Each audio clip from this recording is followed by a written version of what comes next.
Հաճախ են երիտասարդները սիրահարվում ոչ թե իրական անձին, այլ այն տարբերակին, որ նա պետք է դառնա ամուսնությունից հետո, կամ երեխա ունենալուց հետո, կամ այն բանից հետո, երբ կյանքը կդասավորվի։ Եվ ստացվում է, որ նրանք ոչ թե ամուսնանում են մարդու հետ, այլ հույսի։ Նրանք ընտանիքին տալիս են փրկչի այսպես գաղափար, որ ընտանիքը անհետացնելու է բոլոր այն խնդիրները, որոնք ներկայում կան։ Ինչու է հոգեկանը այս ամենը հասկանալով, գիտակցելով հանդերձ, համակերպվում այս ինքնախապեյությանը,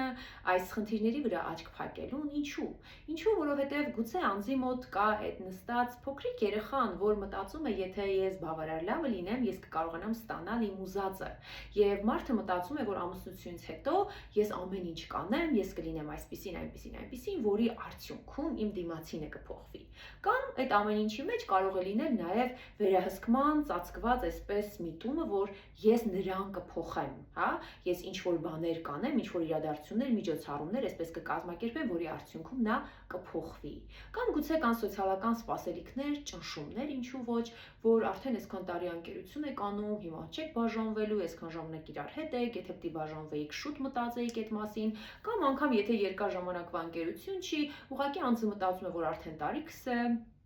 կողքից ասում են, որ դե շուտ արեք մի բան արեք, ամուսնացեք, արդեն ժամանակն է, պետք չի շատ անցնի, եւ այսպես սոցիալական ճնշումները բերում են նրան, որ անձը մտածում է մենակ ամուսնանա, ժամանակը հանկարծ չանցնի, բոլորը սպասում են իր ամուսնությանը եւ նորից շատ բաներ հասկանալով, տեսնելով անձը աչք է փակում, մի կողմ է դնում այդ կարևոր կետերը եւ այսպես ֆանտազիաներով եւ իլյուզիաներով ամուսնանում է։ Ընկերներ, ինչ էլ որ լինի մեր այդ ամենը տեսնելու եւ աչք փակելու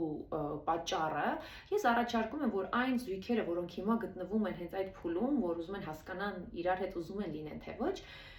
ես առաջարկում եմ, որ մի պահ մտածեք, թե դուք ինչքան մեծ այսպես առեղծվածային հույսեր եք դնում ամուսնության վրա։ Այնինչ ամուսնությունը չի կարող որևէ բան փրկել, չի կարող որևէ մեկին վերադաստիարակել, վերաձևակերպել, ընտանիքը հակառակը շատ բաներ ավելի ընդգծում է, շատ բաներ ավելի ջրի երես է հանում, որովհետև կենցաղային կյանքը ինքնին շատ ավելի պատասխանատվություն է ենթադրում, հասունություն է ենթադրում, ստաբիլություն է ենթադրում, եւ եթե դուք գործ ունեք անձի հետ, ով այսպես հուզական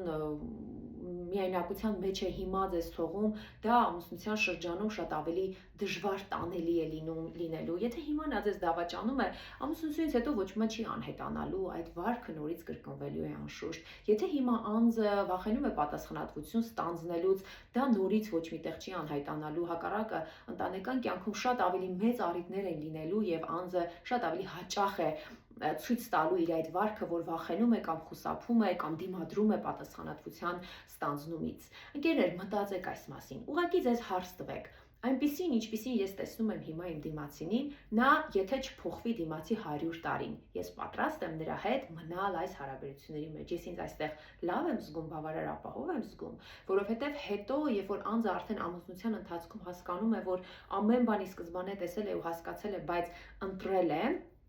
այդ ցավին նաև գումարվում է ինքնավստահության կորուստը, հա, անձը արդեն սկսում է ինքն իրեն չվստահել, որ ես ինձ չլսեցի, ես իմ հետ չկարողացա այսպես ճիշտ կապ սարքել եւ ճիշտ որոշում կայացնել եւ այստեղ կորուստը կարծես ավելի կրկնապատկվում է, համ կորցնում է ընտանիքի գաղափարը, իր երազանքները, իր հույսը, համ էլ կորցնում է սեփական անձի նկատմամբ վստահությունը։ Մտածեք այս մասին, ընկերներ, եւ ովքեր որ կցանկանան այս ճանապարհը ինձ հետ անցնել, կարող եք զանգահարել 095 51 44 54 հեռախոսահամարով։ Ես սիրով կաշխատեմ մասնավոր ձեր դեպքի հետ։